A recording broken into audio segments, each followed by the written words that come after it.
very much. Thank you for that warm welcome. Thank you for those kind words, Eric. And thank you for not mentioning that I lost running for President of the United States. I thank you. After I lost, I slept like a baby. Sleep 2 hours, wake up and cry, sleep 2 hours. I'm very happy to be with you. May I mention,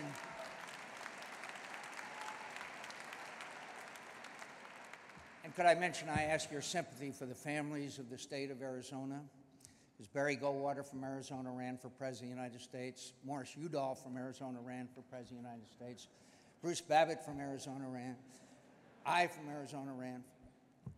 Arizona may be the only state in America where mothers don't tell their children that someday they can grow up and be President of the United States. So I ask your sympathy. I noticed that the conference was introduced by my dear and beloved friend, Joe Lieberman, the finest man I have ever known in my life.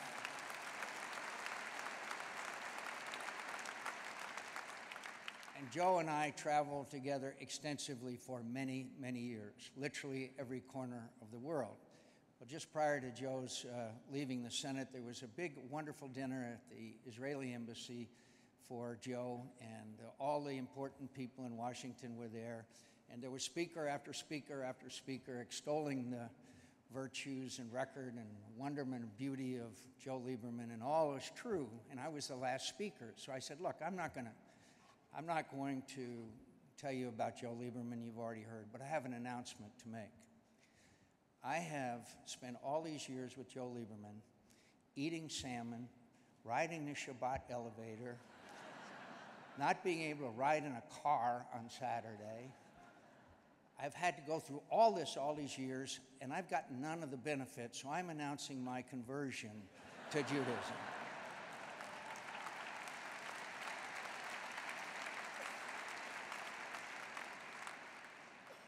And Joe said, that was great, only I had to have a bris. So I've changed my mind. I thank all of you for being here, trying to do the Lord's work in the city of Satan, and the snow may have shut down the government, but obviously it can't shut down AIPAC.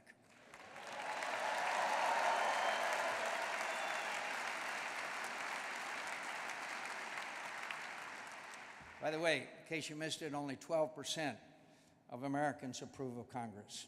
We're down to paid staff and blood relatives. My mother is 102 years old. Isn't that wonderful? She called me the other day. We're now down to paid staff. So,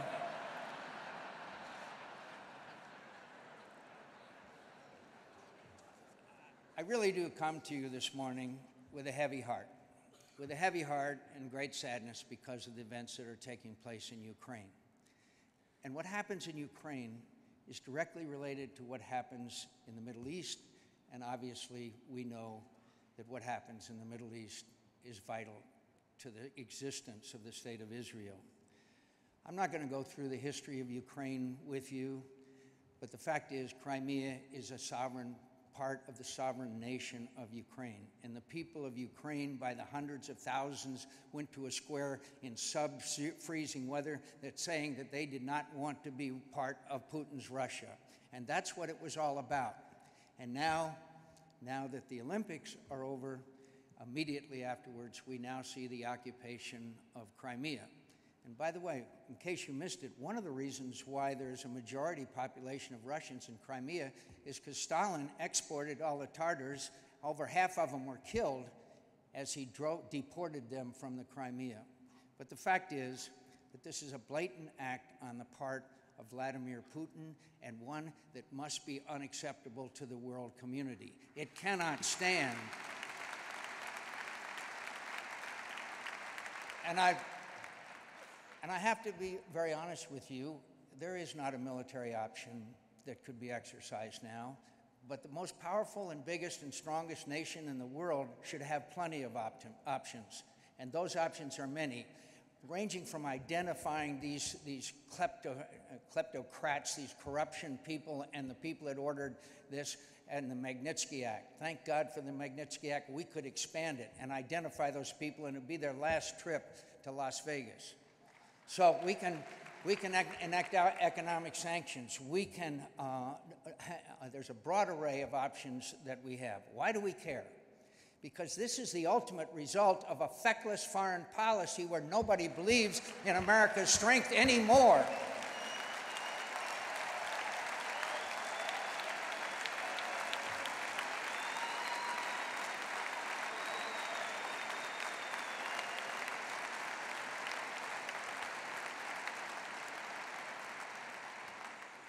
In 2009, many of you may remember, as we saw on YouTube, we saw a young woman named Netta bleed to death in the street in Tehran when the people of Iran rose up and said, Obama, are you with us, or are you with us, or are you with them?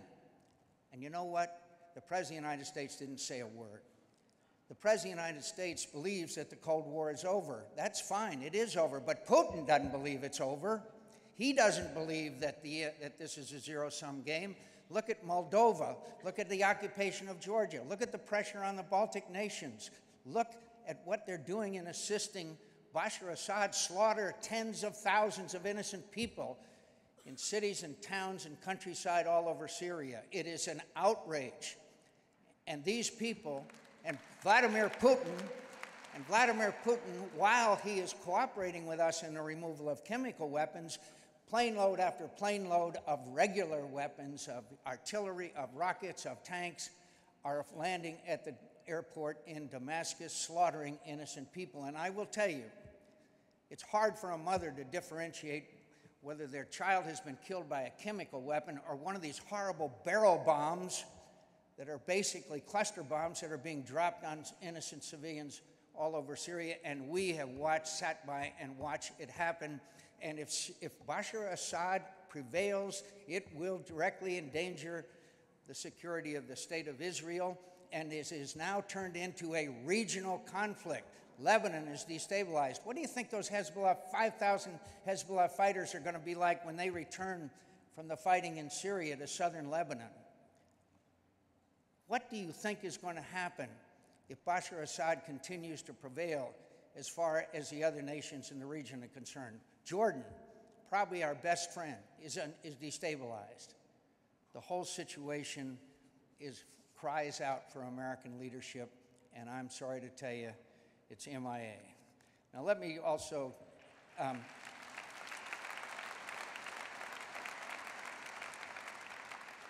by the way, a couple of my favorites.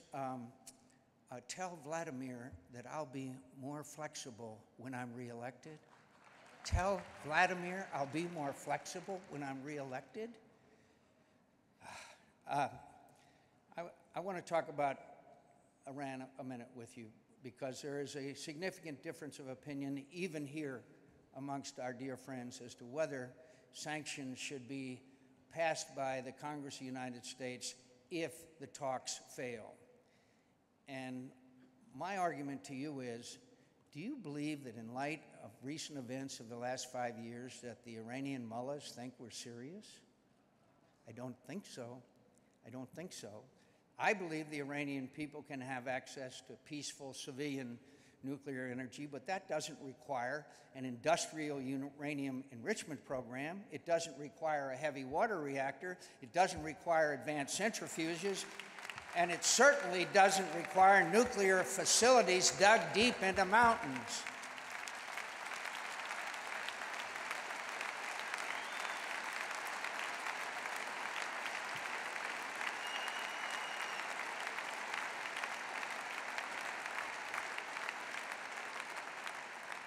I hope, as you do, that we can find a peaceful resolution to this crisis. And the only reason there may be a modest chance for that now is because of your tireless efforts and support. Thank you, and God bless you for your tireless effort and support.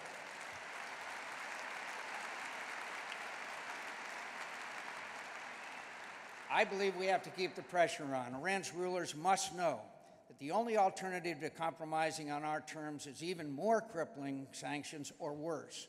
And that's why I believe the Senate should pass new bipartisan sanctions legislation that would take effect if the current negotiations don't succeed.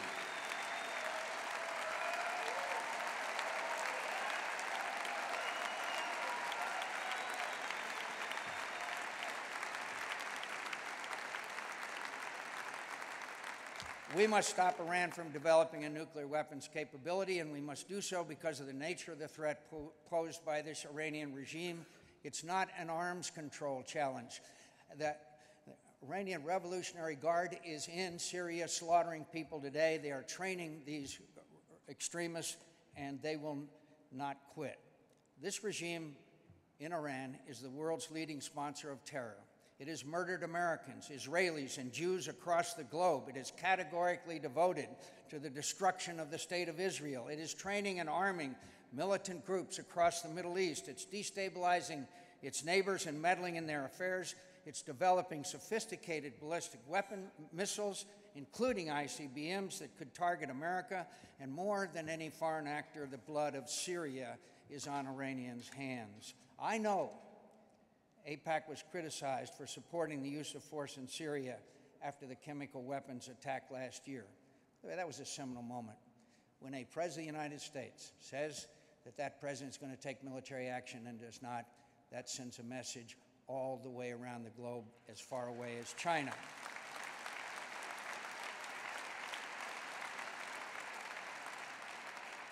If we're not willing to take action when an anti-American, anti-Semitic tyrant gasses 1,400 innocent people to death, what does it say about us? You did the right thing, and I commend you for it.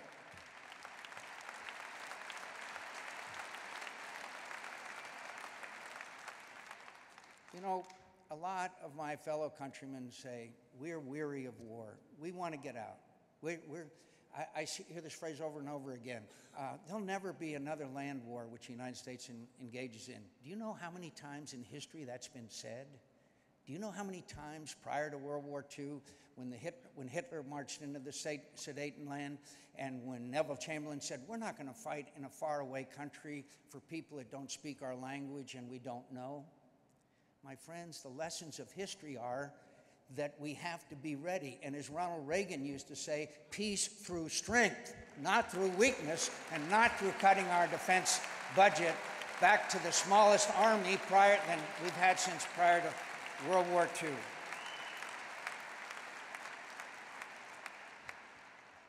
So with you, my friends, I see Americans who want our country to be engaged in events beyond our borders. I see Americans who want an internationalist foreign policy. I see Americans who want our country to stand with Israel and our other partners. I see Americans who are willing to spend their hard-earned tax dollars on effective foreign assistance and to strengthen the greatest military the world has ever known. I see here today Americans who want America to lead.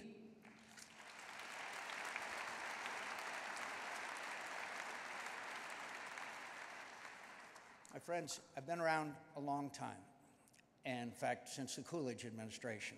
But I would say to you, I have never seen this world in need of strong American leadership than it is today. And I believe the events of these negotiations with Iran, which I hope to succeed, but I doubt. When I see the slaughter in Syria, when I see the Chinese asserting themselves in Asia, when I see, in response, significant cuts in foreign aid and also in our defense budget, I'm worried. My final word to you, my dear and beloved friends, America and Israel needs you more today than ever before. Thank you, and God bless.